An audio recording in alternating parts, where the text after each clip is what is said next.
Good morning, good morning, good morning. It's Tuesday morning, lovely and sunny here in the UK. Hope everybody is alright and you had a good start for the day. I'm doing a live today addressing a very, very big problem in the UK, which is cardiovascular disease. Why am I doing these lives? I spend a lot of time doing lots of research to find out how to better my health, but also how to better the health of my clients. And very often the studies I look through PubMed are quite they're full of jargon, and it takes a lot of time to research and find bits and pieces of information, and my aim is to try to get as much information out there to everyone in more layman's terms, so that everybody can understand that. So just to dispel some myths which have been spread by incorrect information or only parts of information that they've been twisted over and over again, depending on what the aim of the person or persons to diffuse the information was. So I was looking at PubMed today, as you do when you really said no, but as I say, it's part of what I do. And there was a study there. It was very interesting. I was looking at cholesterol mainly information, and there's this study about the evidence for saturated fats and for sugars for cardiovascular disease. So basically, that's the perennial question: is it fats or is it sugars that cause heart disease? Now we know that for many years in the UK as well as in other countries, the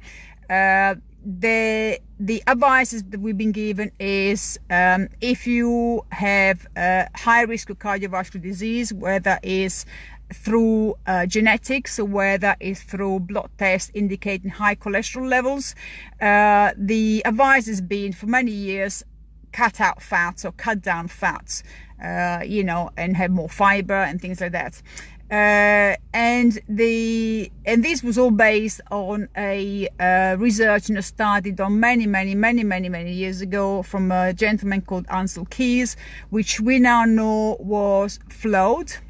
Which basically made the case for fats and what cause the problem, cholesterol problem, and this was all based in observation on in different countries, the diet and everything, but it totally twisted and excluded some dietary habits of countries where they were eating mainly a animal-based diet. So there was high-fat diet really and very little carbohydrates, which actually showed they had very little incidence of high cholesterol or any disease, and those were left out quite conveniently to support what his theory was to begin with. Anyway, so leaving that aside, we now know the study was flawed. Unfortunately, all the government guidelines in many countries, including UK and US, were based on this study, and therefore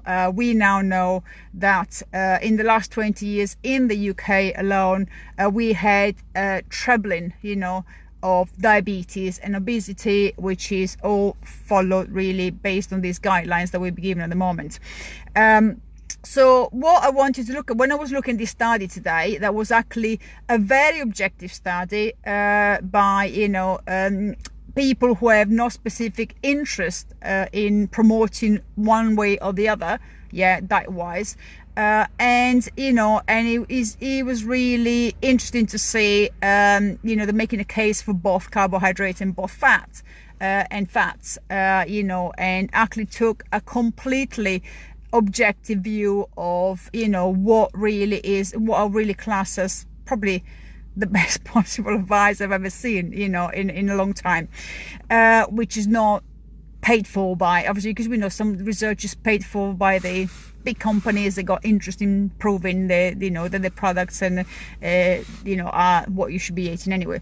So first of all, this was looking at the effects of fats and sugars on cardiovascular disease. And how do you determine cardiovascular disease? Well, one of the most common way for doctors to determine whether you're at risk of cardiovascular disease is to look at your cholesterol, through your blood samples. Let's understand what cholesterol is. First of all, we've got this connotation that cholesterol is something really, really bad. You know, if you've got high cholesterol, then you're ill. Well, first, cholesterol is essential, for cell function in the human body. Without cholesterol, the body cannot work. Cells can't work. So it's absolutely essential. So the body produces cholesterol itself. So we're not talking about you can only get cholesterol from food. The body will produce cholesterol to make sure its own cells function properly. So it is a must, vital for the body. So it's not something you can just have or leave it. So it's not a bad thing. Now there's different type of cholesterol. Hi Azra. By the way, guys, if anybody coming on and I don't know why, sometimes I don't see your name. If you don't, just say hi and hopefully I'll see the message. If I don't acknowledge you, I do apologize because I'm not seeing you. That's what it is. Okay, so right, so cholesterol. Now three different things. When you do a blood test and you're looking at cholesterol, there's three different things that are looked at. One is HDL, one is LDL, and one is triglycerides. Now HDL is known as the good cholesterol, and if that's high, that's very good and actually helps to lower the bad cholesterol. Now what's the bad cholesterol? Now if you talk to a doctor, it will tell you if you got high LDL figures and high triglycerides, that's all bad, right? That is a half truth. Now high triglycerides, triglycerides are the end product of digestion of certain nutrients, which includes, by the way, is not just fat, it actually includes carbohydrates. How do we, when you eat carbohydrates, the body uses glucose from them, and then everything else is stored as fat, triglycerides, which then the body can use later on when it needs them. So high triglycerides are actually, yes, they are very bad, so they've got a direct implication on heart disease. Now LDL, which by the way, I'm not going to go too much into the scientific side, but basically LDL stands for low dense lipoprotein, and HDL stands for high density lipoprotein.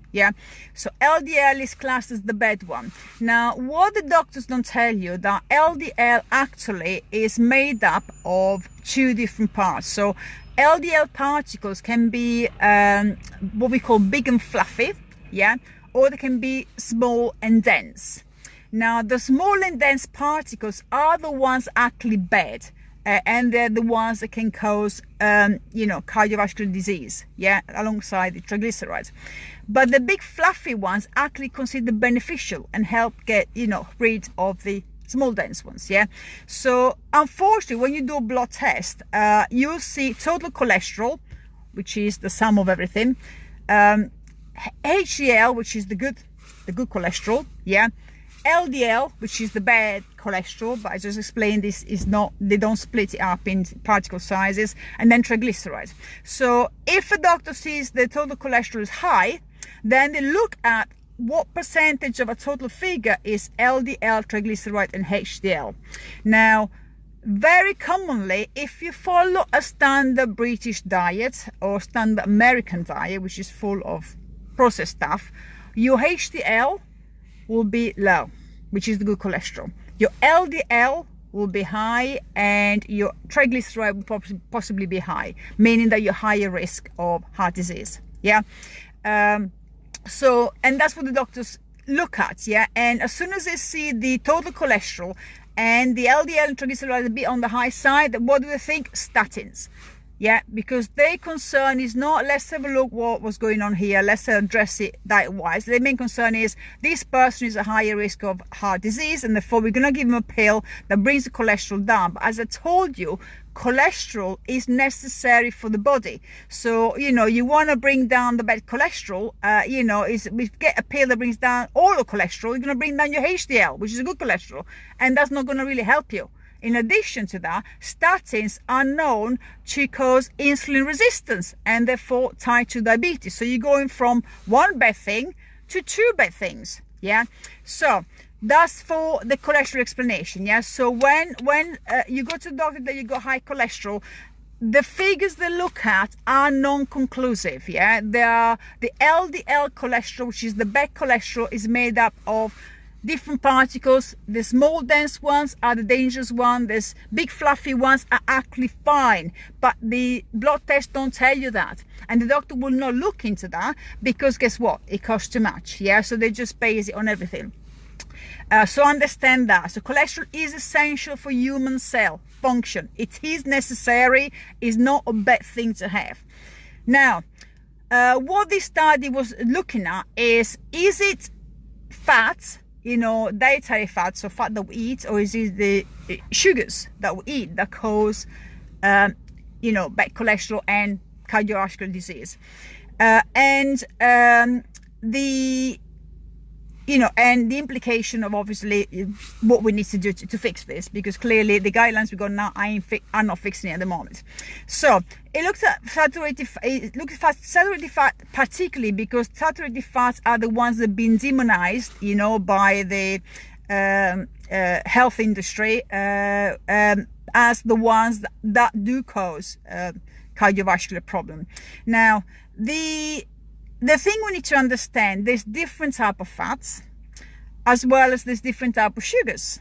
Yeah, so when we look at fats, saturated fats are found mainly in animal world, yeah, but also in what we consider as healthy, like coconut oil is saturated fat. Yeah, then we've got monounsaturated fats, which again are found mainly in the plant world. So you got looking at olive oil, olives, those kind of things, but also they're found in animal world. Animal contain not just saturated fat, but also contain monounsaturated fat and omegas. Yeah, all different type of fats animal do contain.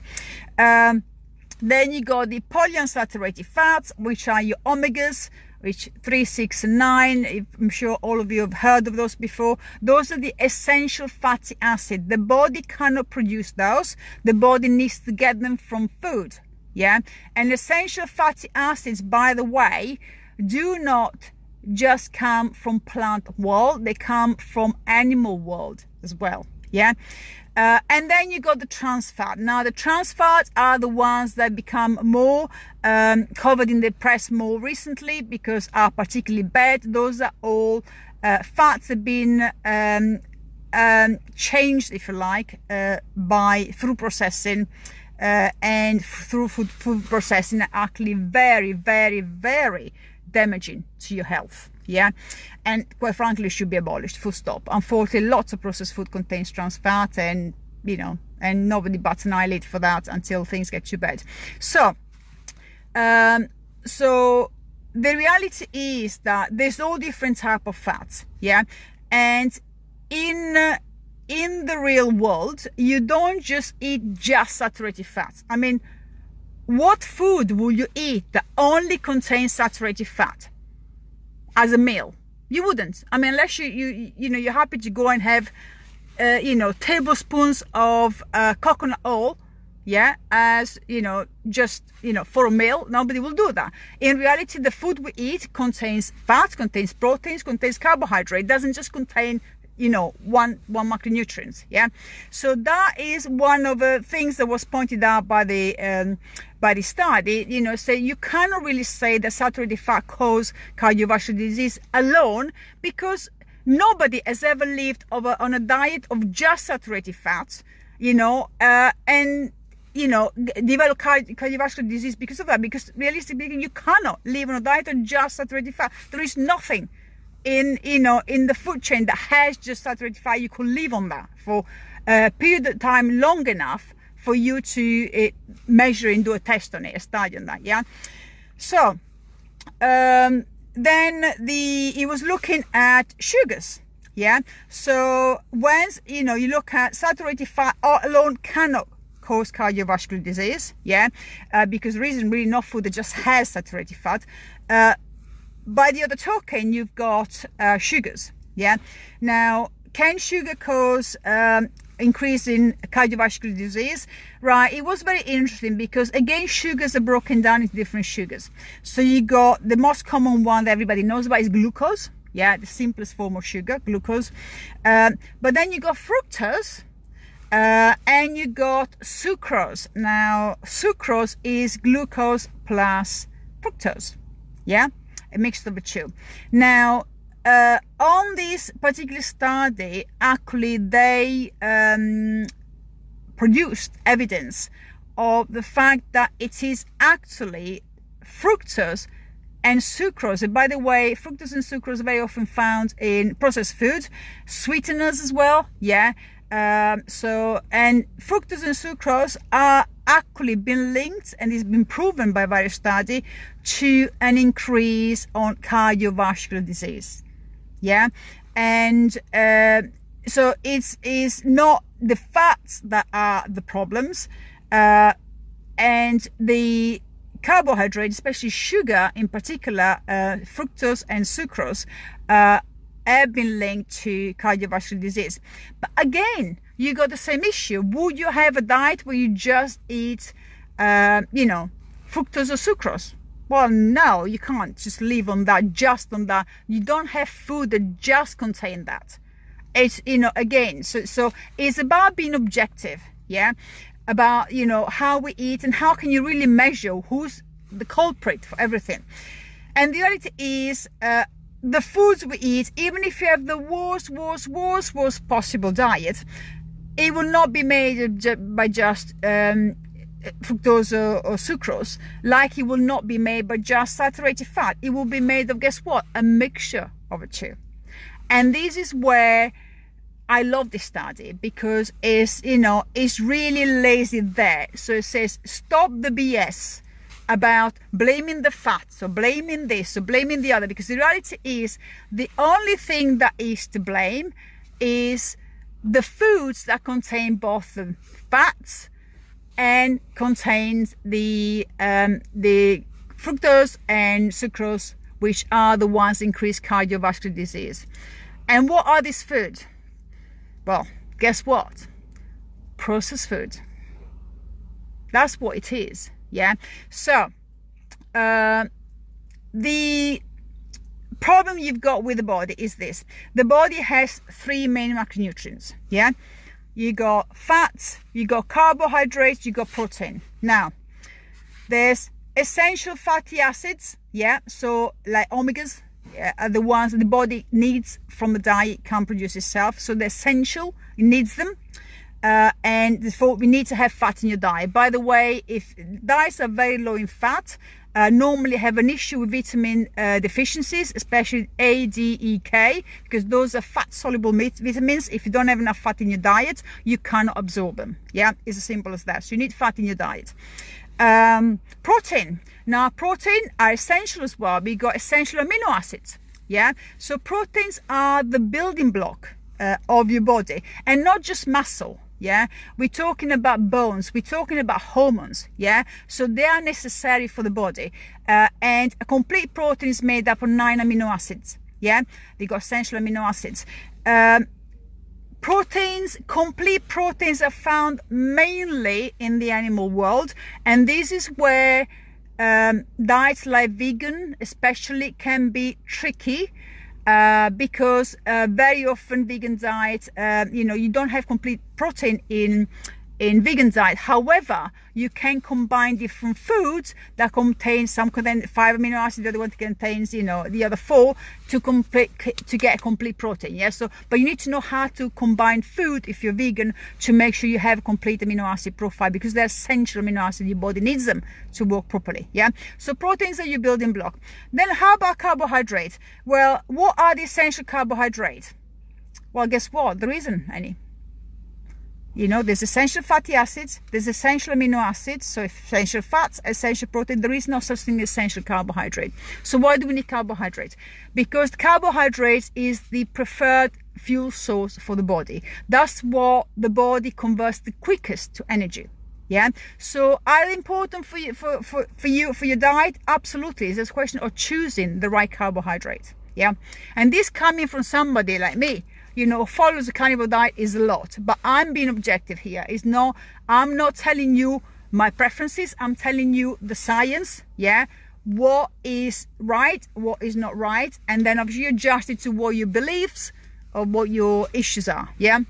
So now, two fuel sources the body can use, either carbohydrates or fats, yeah. So if you giving an example, how would the body use it? So carbohydrate is the easiest form of energy for the body to use. It breaks it down quicker and it converts to energy very, very quickly. If you carbohydrate, what's carbohydrate? So you got your vegetables, you got your grains, yeah, those are all carbohydrates. Fruits, carbohydrates, yeah. Some animal products contain carbohydrates as well. I mean, actually, let me rephrase that. All animal product contains a small amount of carbohydrates as well, anyway, so very small. But some other animal product like dairy contains quite a lot, depending on how processed this dairy is, anyway. So the other source of fuel for the body is fats, yeah. Fats are harder for the body to convert to energy. It's a longer process, takes a lot more energy to convert it to energy, so it's not the preferred source of fuel for the body as a result, because remember, the body is a survival machine. It's lazy. It wants the easiest way out. It wants to find the quickest way from A to B with using the minimum amount of energy expenditure. That's how the body is, yeah. Is survival machine and finds its way, you know, in the easiest possible way. So carbohydrate are the easiest possible way. Failing that, if you go on a carbohydrate because you have, like myself, you follow a carnivore diet or you do a ketogenic diet or low carb diet, then the body has to take it from fats, yeah, either from your diet or even better from your stored fat, your body fat, yeah, releases them. But that's a lengthy process, yeah. So what happens when you've got a diet that is high in carbohydrates and high in fats? Well, guess what? The body will use the carbohydrate. Remember, easier option, yeah? Body will use carbohydrates. What happens to the fat? They get stored, yeah, as fat, of course, yeah? You can't get stored as protein because of the fats, yeah? So when you've got a diet that's high in carbohydrates and high in fats, what happens is you end up increasing your fat levels in your body. Now, that is in itself is not nice, especially if your goal is weight loss, then you're completely on the wrong diet there. But also from a health perspective, you know, you increase the levels of fat around your internal organs, yeah. So each cell in our body is got a layer of fat, protective, yeah, fat. But when you got too much fat around the heart, too much fat around your liver, then too much fat around your waist, that's when you start having health problems. Too much fat around the heart, cardiovascular problems, yeah. You got, of course, then you got increased cholesterol deposits in your veins, yeah, and then they detach, and then you had a stroke or a heart attack. Increased fat around the liver, fatty liver. And by the way, fatty liver is not caused by the fat you eat. Actually, fatty liver is linked a lot to fructose, yeah, again, which is a form of sugar, not a fat, yeah. So and of course, fatty deposit around the waist, that's when you increase the risk of obesity, then diabetes and everything else that comes alongside with that. So what diet gives you high fat and high carbohydrate? Guess what? A diet full of processed foods, yeah. So when this study was done years and years ago with this gentleman who said the fats are bad for you, what happened? There was a shift from fat diet to carbohydrate diet, because remember, you only got two main macronutrients for energy, is either fat or is carbohydrate.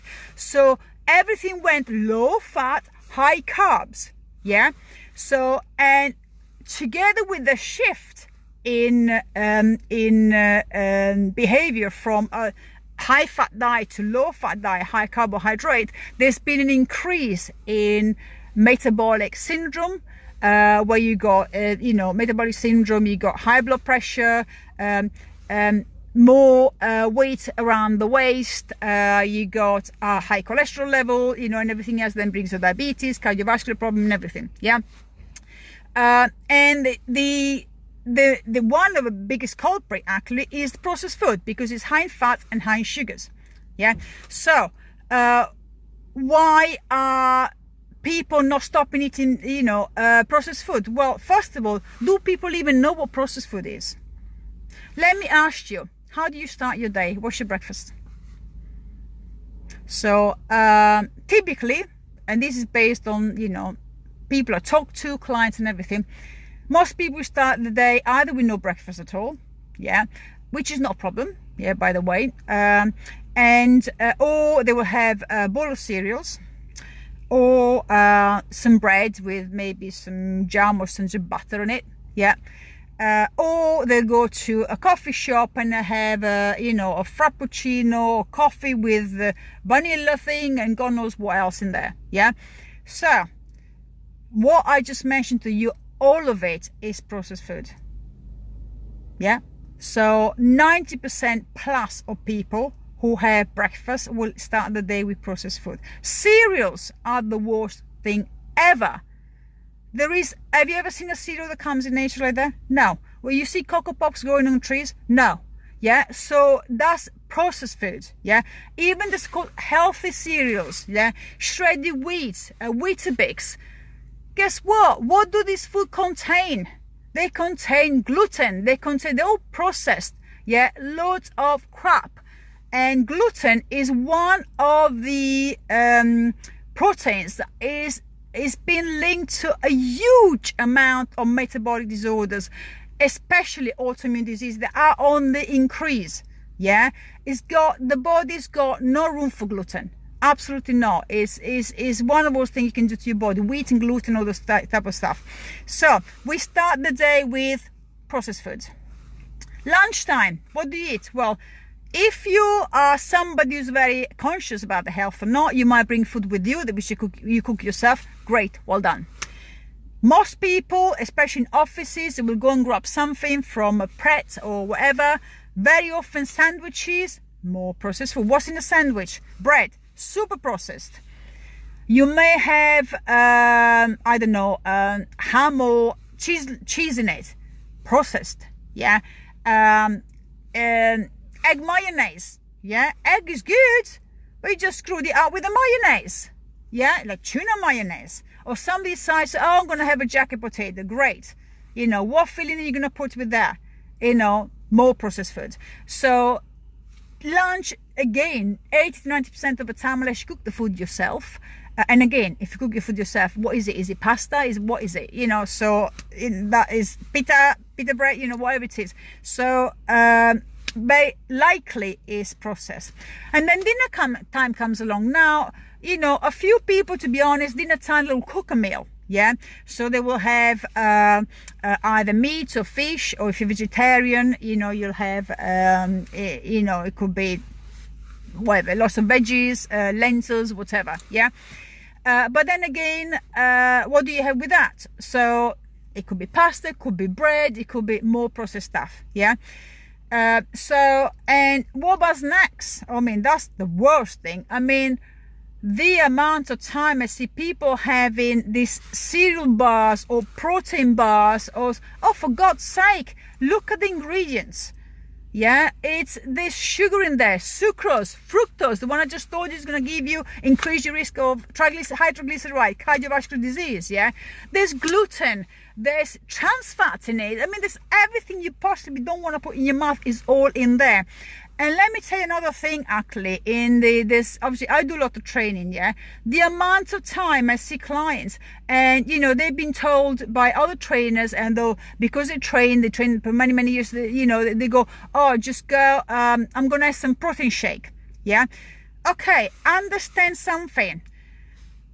Unless you can find a protein shake that's made only of whey, and you look at the back, ingredients such as whey protein, nothing else, you are drinking processed food, because most protein shake will have sugars, flavor enhancers. I mean, if it's chocolate flavor, banana flavor, vanilla flavor, hello, it's not protein, there's sugars in there. Yeah, whey protein doesn't taste of chocolate. Let's be honest here. At some point, we need to understand that we need to read labels. And if in the labels there's anything other than what you think is in the packet, then that's processed. Yeah, and most of the time, so on the average person will eat processed food for at least 2 of the 3 meals they have a day, at least. Yeah, so high fat, high sugars. What do you get? Health problems. Yeah, so that's the thing that we need to understand. The one thing that this study mentioned was that, you know, it's all about making sure that the food we eat are, you know, natural food, if you like. Yeah, so we're not eating processed food, so we're choosing the food that in nature naturally they will have a mix of course of carbohydrates, of good fats and protein, which is what I always say: eat as it comes in nature, you know, don't eat as it comes in a packet. Yeah, however, one of the things that it mentioned there, that one way of helping with reducing cholesterol, bad cholesterol level, is whole grains.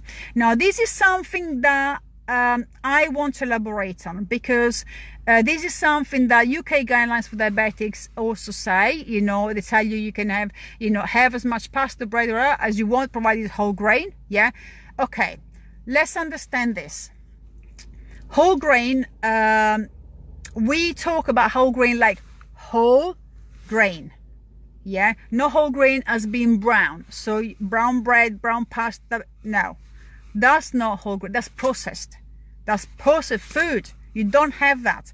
Whole grain is the whole of grain. Give you an example: rice. Yeah, whole grain rice versus white rice. What happened to white rice? They processed it, they refined it. Yeah, white rice, you have a bowl of white rice, you're going to be hungry very quickly. Why? Because it releases sugars in your bloodstream very, very quickly, then you get hungry again. You have a bowl of whole grain rice, you stay fuller for longer, because all of the rice, as it comes in nature, has been left alone. It hasn't been messed around by men to make it white. Yeah, so when we talk about whole grain, we're not talking about processed food that is called whole grain. Yeah, we're talking about food as it comes in nature, that is whole grain. So things like brown rice, whole grain rice, obviously. Quinoa. Now, quinoa is a grain, comes in nature, is gluten-free. Yeah, because when we talk about whole grain, we want to make sure this is gluten-free, because if you got gluten in there, you know, chances are it's been messed around. Yeah, so, and you don't want gluten, as I will explain in a second why gluten is bad for you anyway.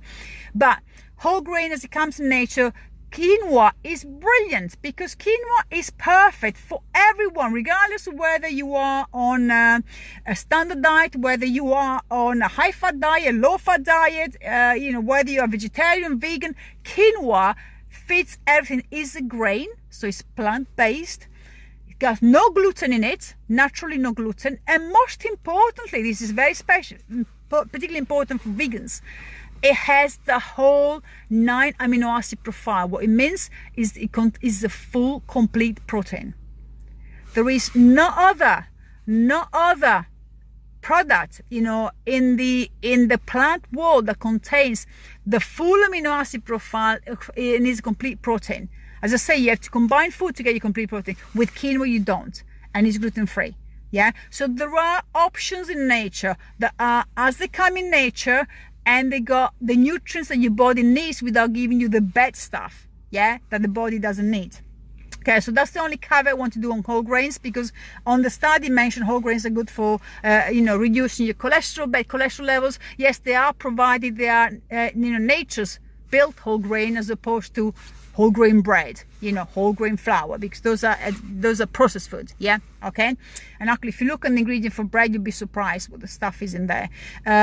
Another thing, by the way, is when we're talking about gluten. Why is gluten bad for you? Now, gluten, first of all, is a type of protein. Yeah, it has been linked with a variety of disorders, yeah, and health conditions, in particular autoimmune, but also leaky gut. What it does is it opens up the gap in your intestines as you digest food. It opens up the gap into the intestines, like if you got, it's like that, if you like. Yeah, so it's structured like that. So gluten opens up, helps to open up gap, so the food goes through.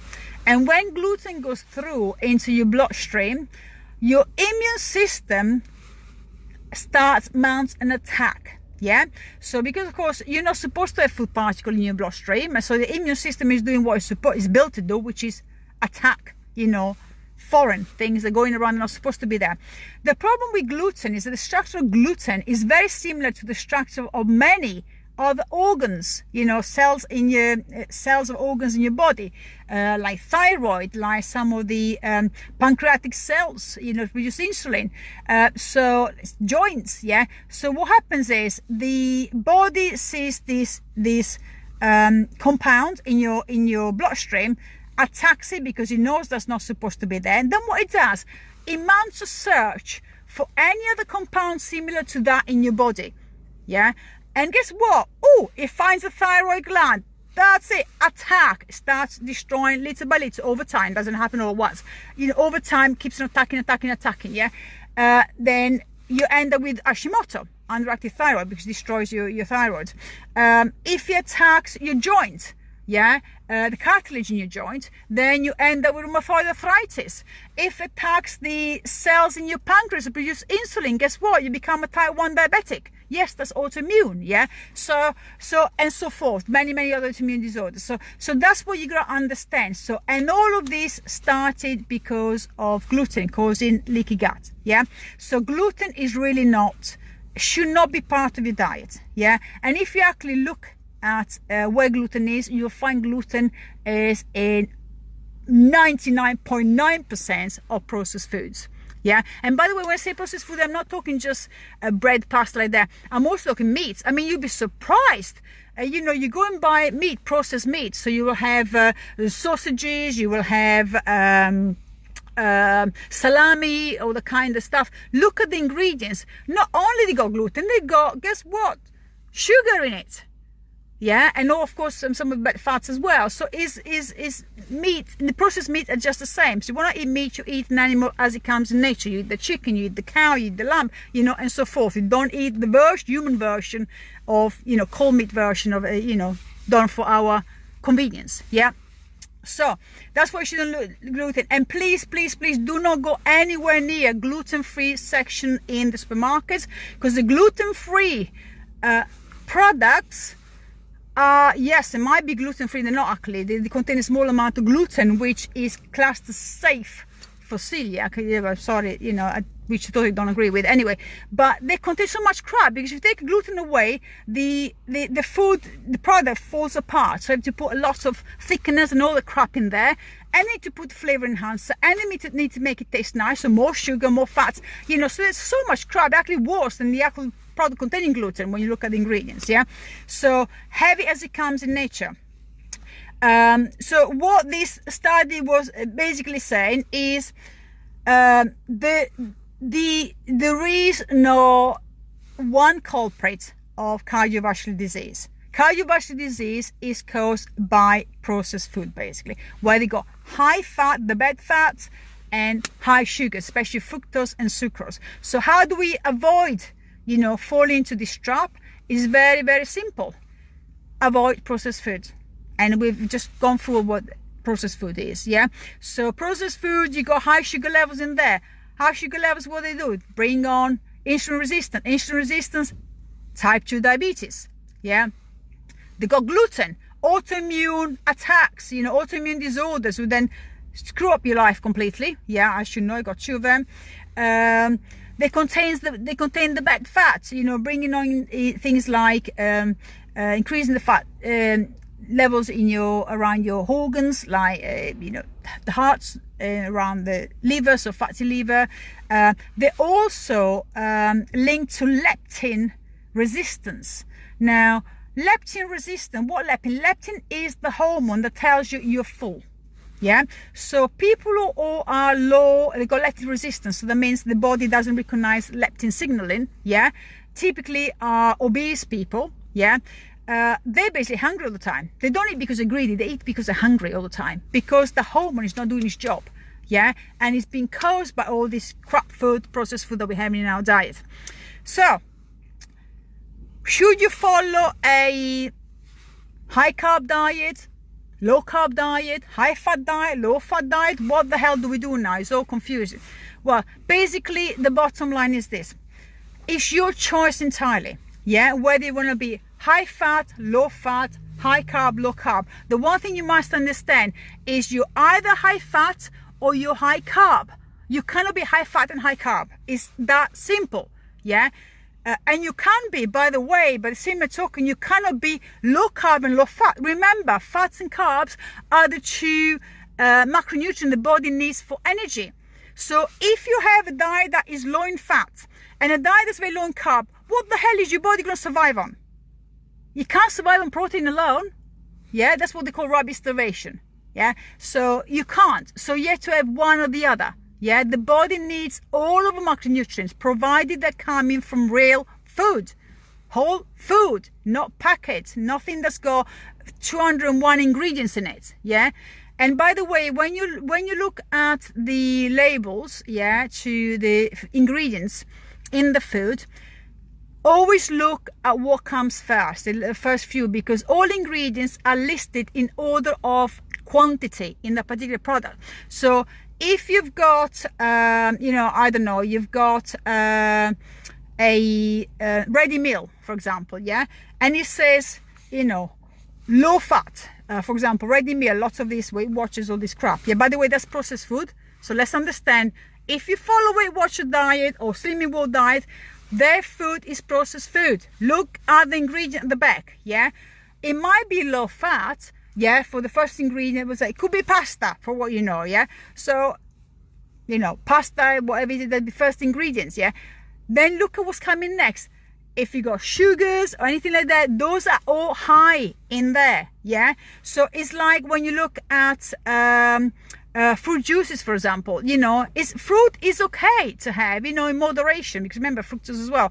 But fruit juices are not okay, because actually, when you look at the amount of fruit juice, the actual juice from the fruit is very little. It's got a huge amount of sugar in it, yeah, and water. Yeah, but the actual fruit that's being used is a very small percentage. You know, it's like when you look at things like almond milk. Yeah, almond milk is fine. Yeah, but when you look at that, you got lots of spring water, and the actual amount of almond is very, very minimal. That's not a bad product, by the way, because it's you know, provided it hasn't got sweetener, it's not sweetened, because then it's a different ball game. Then we're going back to sucrose. Yeah, fructose and sucrose in the sweeteners, which is not good. Okay, so read the labels. Always read the labels. Look at the first few ingredients. Those are the ones the product contains the highest amount of. And if you see any bad fats in there, if you see any sugars in there, you just need to run from that. You know, when you buy meat and you see the second ingredient is dextrose, which is a type of sugar, what? You know, is whenever I buy meat, it's got to be the meat and maybe salt. I don't want to see the type of meat, whether it's pork, whatever it might be, and then dextrose and then gluten and what the hell is that? Yeah, so that's what you got to look at. So how do you decide whether you should have a high carb, low carb, high fat, low fat diet? Well, first of all, as I say, no high carb and high fat in the same diet. There's not big no, you choose, yeah. But what determines what will work better for you is your current metabolic damage. Yeah, let me explain that. Now, if you have autoimmune problems like myself, yeah, so you've been diagnosed with anything from Hashimoto, I don't know, rheumatoid arthritis, type 1 diabetes, polycystic ovarian syndrome, psoriasis, that's autoimmune, I don't know, alopecia, all that kind of stuff, yeah, and there's loads and loads and loads of lupus, yeah, there's loads of them. Or if you have type 2 diabetes, yeah, if you got metabolic syndrome, which is made up of being extremely obese, high blood pressure, high cholesterol, and that kind of stuff, then fatty liver. Okay, if you get any of this metabolic damage caused by poor diet, lifestyle, and so forth, you should be following a high fat, low carb diet. Yeah. And let me tell you why. And this has been proven, by the way. So it's not just me saying that for the sake of saying that. Now, the first example I'm going to give you, ketogenic diet. I don't know how many of you have heard of ketogenic diet. Ketogenic diet is where you have high fat, low carb, and all the carbs come mainly just from vegetables, certain type of vegetables, mainly green leafy vegetables, and no fruit typically, yeah. and his ketogenic diet was devised many years ago to actually control epilepsy before epilepsy medication came out. Yeah. And what they found out is that the brain actually works better on ketones, which is the byproduct of burning of fats. Yeah, so when you go very to carbohydrates, the body hasn't got glucose to burn. Yeah, so it starts burning your body fat and it produces ketones, and these are actually a source of energy that the body can do very well with. Yeah. And especially the brain as well. So what they found out is these ketone bodies actually stop this, electrical firing that happens in the brain when you get epilepsy attack. So the typical ketogenic diet for epilepsy used to be very high fat. So we're talking about 95% fat. So it was ridiculously high fat, and then really the rest was protein. Yeah. Over the years, obviously medication for epilepsy came out, so it's easy to give a pill, forget about dieting. Also because compliance with the kind of diet was difficult, because such high levels of fat are difficult to digest for most people, and also you try to tell a child just to have the fat and you can't have any sweet stuff is very difficult. Yeah, so it's compliance is what pushed the pills, so to speak, the epilepsy pills. But the points of the ketogenic diets are still valid. So nowadays, the ketogenic diet is used for anything that involves metabolic damage, like autoimmunity, type 2 diabetes, and stuff like that, because carbohydrates are very low, typically only less than 25 grams a day, and the rest is all fat. So not 95%, is about works out roughly, give or take, 75-80% maximum fat, and the rest is protein. Yeah, moderate protein, very low carbohydrate, and higher fat. And the fats are all healthy fat, by the way, as they come in nature. So you don't go there and stuff your face with the famous bulletproof coffee full of the butter and stuff like that. Yeah, you actually eat food, you don't drink your food. Yeah. So and that has been there, it's been proven many years to work, to reduce those ones. There's also, by the way, we now know that Alzheimer is now called type 3 diabetes. Why? Because Alzheimer is literally insulin resistance of the brain. Yeah, so type 2 diabetes is insulin resistance of the body. Yeah, so body that can't work with the insulin doesn't recognize anymore, and you get type 2 diabetes. And Alzheimer is insulin resistance of the brain. So guess what? This processed food, all the sugar, the bad sugar, is actually affecting that. Yeah, and giving you brain problems. So a low carbohydrate, where the carbohydrates are mainly vegetables, and moderate proteins and higher fat diet actually helps with brain conditions like epilepsy and Alzheimer as well as I mentioned autoimmune and type 2 diabetes and other conditions. There's also a clinic in Hungary called the Paleomedicina. They are again using a mixture of ketogenic diet. They call it keto paleolithic diet. So basically I've mixed for some client, depending on the patient's situation, either they use a ketogenic version where you got some carbohydrates, or they use the full carnivore version where you got no carbohydrate, just meat only. Yeah, depending on the situation for the client. And they had massive results where they've been able to treat people for not just autoimmune disorders, type 2 diabetes, type 1 diabetics. That they need carbohydrates. Type 1 diabetics have been they had the condition completely managed, through this via this clinic, as well as autism. Yeah, so that's what I'm saying. There's the high fat diet has been proven to be specifically good for helping people with metabolic damage like autoimmune disorders, diabetes, type 1, type 2, mental condition, epilepsy, Alzheimer, and so forth. Now, if you have no metabolic damage at all and you're in perfect health, you can choose whatever you want. You don't have to do a high fat diet. Yeah, it's your choice entirely. Just understand, provided your diet is made up of food that's not processed, food as it comes in nature, and it's got a good balance of carbohydrates, proteins, and good fats, then you're fine. Yeah, but if you already developed the condition because of your lifestyle, because of your bad diet, because of your lack of activity, then you need to select the nutrition plan that will fit with what you have. And then again, fit within your beliefs, yeah? Because you can do a ketogenic diet that is mainly plant-based. You know, you don't have to be carnivore to do that. You know, there's ways of tweaking that, yeah? But you know, you need to first choose what will work for you based on what you have. Yeah, and also there's the autoimmune protocol, which is applied for people with autoimmune disorders. So that takes a little bit further to help you control your autoimmune disorders as well. So since we know all of this, so why are, you know, the guidelines haven't been changed? Why they have not been changed? Well, first of all, let me ask you something. What will happen if everybody started eating, you know, food as it comes in nature, refused to eat processed foods, and got better health-wise? What will happen? Guess what? They won't need any pills anymore. So what will happen to the big pharmaceutical companies? They go bust. Yeah. Likewise, what will happen to the companies dealing with, you know, the cereal companies or the companies dealing with processed food?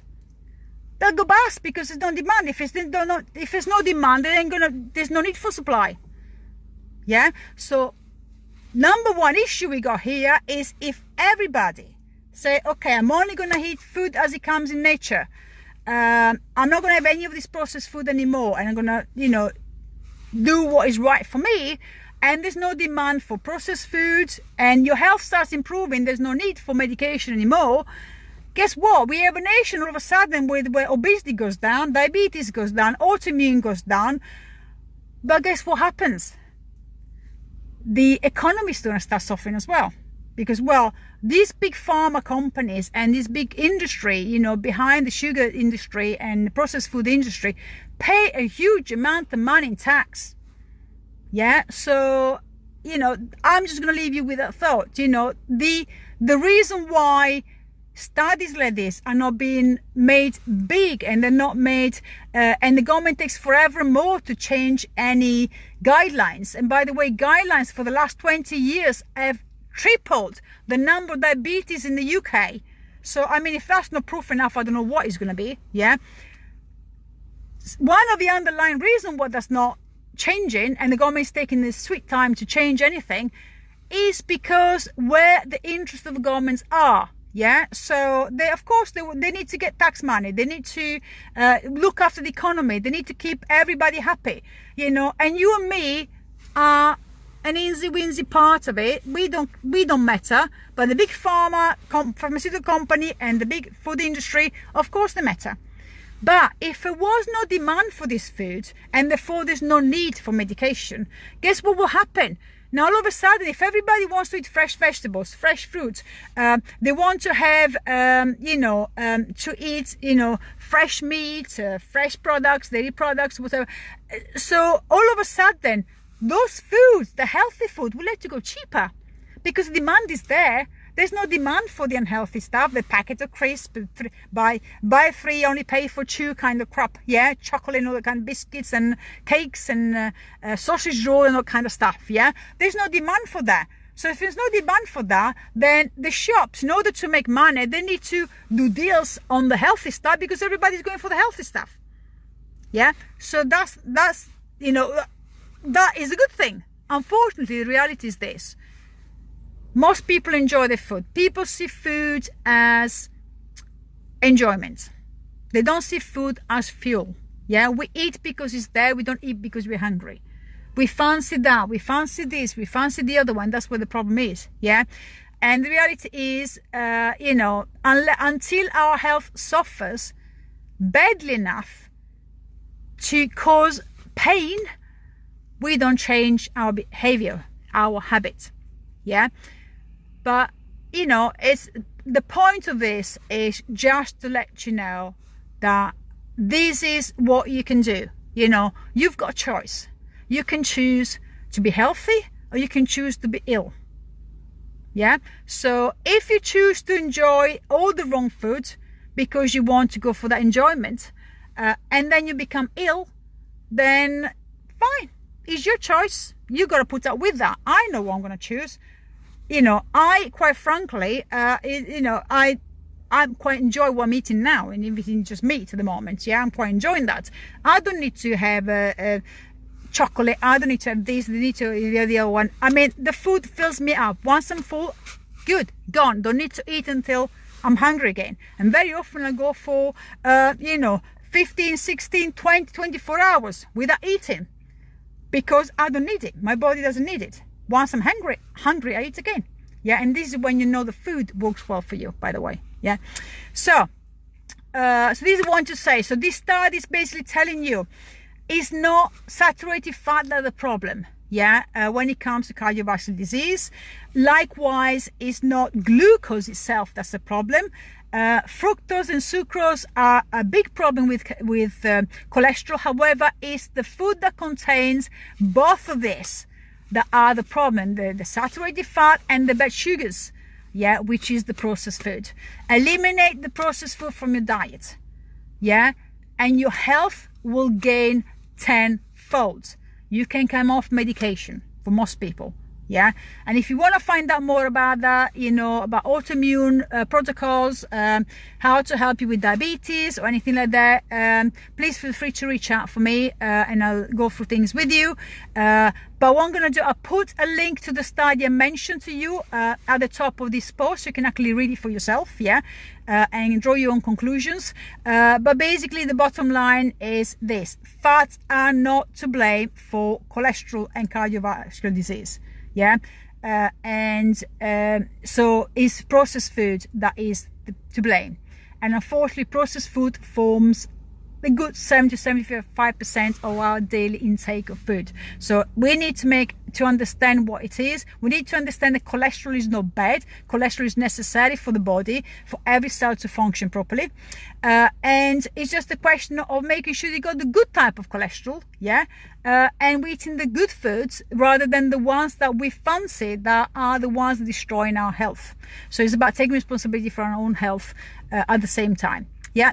So hope you found this useful. If you know anyone who's struggling with cholesterol problems, they've been put on statins, or anybody with autoimmune disorder, diabetes, obesity, just, you know, please pass it on and trying to spread the information as much as possible, put it in layman's terms to help everybody understand it, and just to dispel some of these silly myths that are going around, especially if you look on the internet. If you ever want to find out what's what, the best place to look at is PubMed. You know, these are published studies.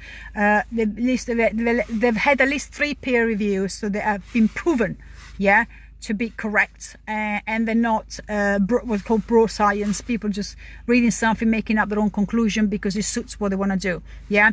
And I'm the same. As I say, I'm carnivore at the moment. Yeah, was being ketogenic, I'm carnivore because it's what works for me. And I'm not telling you, you know, oh, it's carbohydrates are bad, you know, should just have a high fat diet, low carb or no carbohydrate. I'm not telling you that. I'm telling you, you eat what is relevant for your own specific body, yeah. If you got metabolic damage, the science has proven that higher fat and low carbohydrate and certified carbohydrate only are good to control, treat and manage some of these diseases. If you got no metabolic damage, so you're in perfect health, good, well done, first of all. And then you can choose what you want to do. If you want to go high carb, low carb, you know, half and half, whatever you want, yeah. Just have a balanced diet and make sure processed food is not part of any of that. Okay, so have a great day. Hope you find it useful. Please put some comments in there, and I'll see you soon. Bye.